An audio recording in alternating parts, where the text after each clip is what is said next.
भगवंत कसं आहे, स्वच्छळ आहे. हो, भगवंत दयाचा सागर, दयाच्या भगवंतापाशी कृपेचा सागर भगवंत आहे. भगवंत असणारा कुठलाही अहंकार, मीपणा, हो मी म्हणून झाले असं नाही. भगवंतानं जर एकदा तुमच्यावर कृपेचा नजर जर टाकली भक्तावर, जेवढे या मंडपामध्ये रामायण ऐकायला येतात ना, त्यांनी अनुभव घेऊन बघा. फक्त एक चित्तानं रामायण ऐका. तुम्हाला या रामायणामधला असणार एक एक अक्षर तुमच्या हृदयामध्ये झाला. राम कसाया, दयाळूया, कृपाळूया आणि पुन्हा दाताया आणि स्वतंत्र आहे. ज्याच्याकडे स्वतंत्र आहे त्याला दान करता येत नाही. स्वातंत्र्य म्हणजे दान करता येत नाही.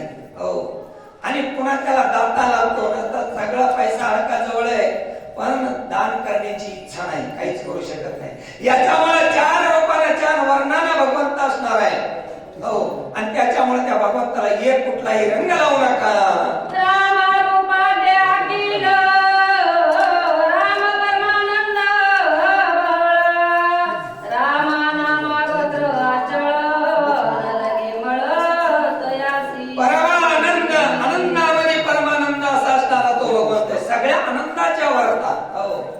न लगे मळ त्या भगवंताला.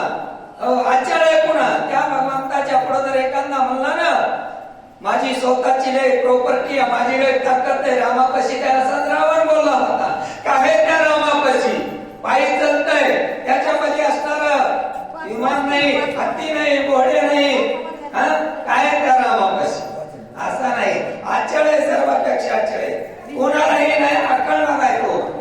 पैशानं कधी तुलना त्या भगवंताची करता येत नाही. एक असणारा दृष्टांत सांगतो याच्यामध्ये. हो, सत्यभामेचं आणि रुक्मिणीचं झालेलं कतर आहे.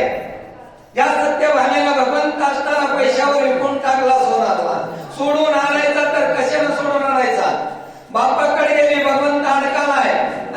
सोनारकून सोडून आणायचा, बापानं पैसा दिला, अडका दिला, खूप लागलं, त्याच्या वजनानं सोनं देतो माझा भगवंत नाही, सोन्यानं सोडविता आला. कितीतरी सोनं टाकलं तर बसणं तरी भगवंताचं पांढर नाही.